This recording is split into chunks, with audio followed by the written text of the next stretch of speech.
dëkk bi dafa dëkk bi lanu wax ay waay Colombo naaru góor yi takk na leen ku mën na nga war yaay booy ku mënul te nga toog cooli ab diir lay mujje bu tukki yàggee léegi jàmbaar feeñ waaye bu njaam yàggee léegi nga war feeñ doom mi yaay Babacar ñaa laay way Alxam Production ma wote fii ci Ndar geek waxunu dëkk ci dëkk bi defar dëkk bi lanu wax lay la seen jotaay tàmbaleeti na ñuy waxtaane mbiri réew mi lii moo ñu ñor jotaay baa ngit ni lu ci waay xam ci lu baax booye boo waxal Jean Ndiaye Alxam Production dundal ba mu yàgg loolu dundu doyul ñun bëgg nañu lool mag mu baax mu ne ci dëkk bi jiite ndaw ñi teg leen ci yoon wan leen temps ba bu nu màggee mën a xam fa nu jëm seen jotaay woo seen jotaay ci Alxam Production accident yee dañuy sant yàlla ñunu sant yàlla bu baax a baax a baax parce que Mbaye Ndiaye lii ñu gis fii ñun jàpp na ni ku amul fulla ak fayda du moo koy créer ki gëm liggéey bëgg ni Sénégal dafa war a avancer mooy jublu ci lu mel nii xam nga dañuy yàgg di def ñun ay émission di waxtaan ak doomu aadama yi damay yàgg di wax ni Sénégal dañuy teel a dérailler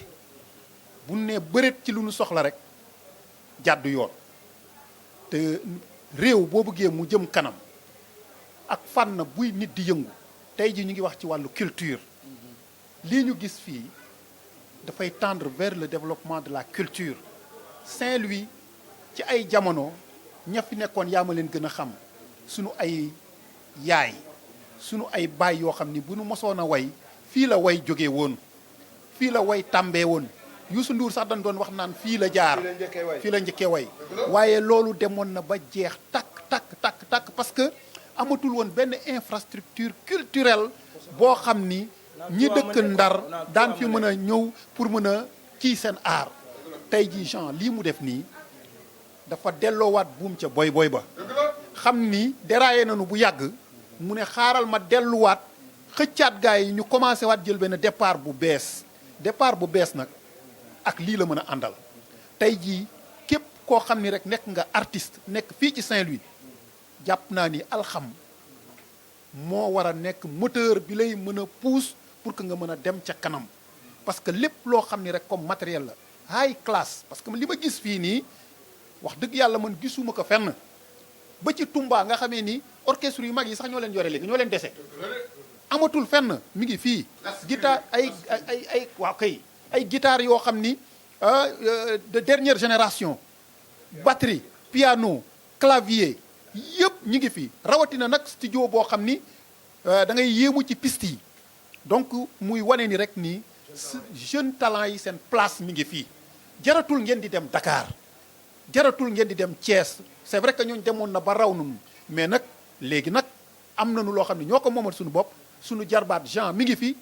amee na matériel boobu kon ñëw leen ngeen ànd ak Jean sottante xalaat pour que vraiment le développement de la culture à Saint-Louis mën a développer mais du ma ci yem rek les autorités yi nga xamee ni ñoom ñoo fi nekk mu nekk communal administrative ak leneen nanu ñëw jàppale vraiment jeunes yu mel na ko ñoom Jean américains yi rek dañuy wax ni du ñu jàppale kenn te fekkunu nga nekk ci dara ku bëgg a jàppale nit nag da ngay ñëw fekk mu nekk ci dara nga puus ko waaye doo ñëw fekk fu dara nekkul amul expérience amul dara nga bëgg ko def koppar guddul jeex loolu moo tax suñu réew toll fi mu toll kon j'en appelle aux autorités administratives et locales pour que ñu ñëw commencer par nit ñi nga xamante ni jàppale nit ñi nga xamante ni nekk ci dara pour mën a pousser vraiment la grosse machine bi nga xam ne dafa grippé ñu mën a fexe ba pousse que mu jëm de l'avant. mais tey dama am mbégte trop gannaaw bu ñu ñëwee fii ci Alxam Production seen label bi nekk fii ci Médina mais parce que man dama yàkkamti woon ñëw xool parce que déjà le fait que ñu wax ni rek ubbi nañu studio wala maison disque wala leneen kii benn infrastructure boo xam ne ça part de la culture déjà rek défi la bu ñu woon a relever par rapport ak Saint-Louis parce que Ndar wax naa ko waxati ko dans les émissions avec les artistes avec qui je parle mais tey Ndar dafa soxla lu mel nii loo xam ni jeunes yi c'est que le talent est en train de se perdre te lu mel nii rek moo ko mën a récupérer donc déjà symboliquement dañuy remercier Jean pour idée bi mu am pour déjà oser créer quelque chose boo xam ni c'est pour aider les jeunes artistes ak ñëpp ñi nga xam ni ils sont dans la culture ne serait-ce que pour loolu déjà dañ koy sant gërëm ko parce que loolu nekkul lu yomb xalaat bu yomb beneen bi mooy ça va contribuer maintenant à aider les artistes ñu gën a mën a promouvoir seen bopp parce que il faut nga am foo xam ne fa ngay dem di musique di way di fawantu di kii di échanger pour nga mën mais loolu amul Ndar c'est dommage autorités yi nekk Ndar joxuñu loolu artistes yi tey jii maa ngi doon laajte comment ça se passait la rencontre pour mën a xam un peu une idée lan lañ proposé wala lan la ñu wax mais malheureusement j'ai été encore déçu waxuñu fa dara lu dul ay proposition comme ni mu ko waxee naan indi leen dafa leen projet ñu wax mais loolu mooy lan pourquoi duñu tabax lu baax lu mag lu rëy loo xam ni salle boo xam ne ça va réunir tous les artistes musicien bi danseur bi vraiment peintre bi poète bi xam nga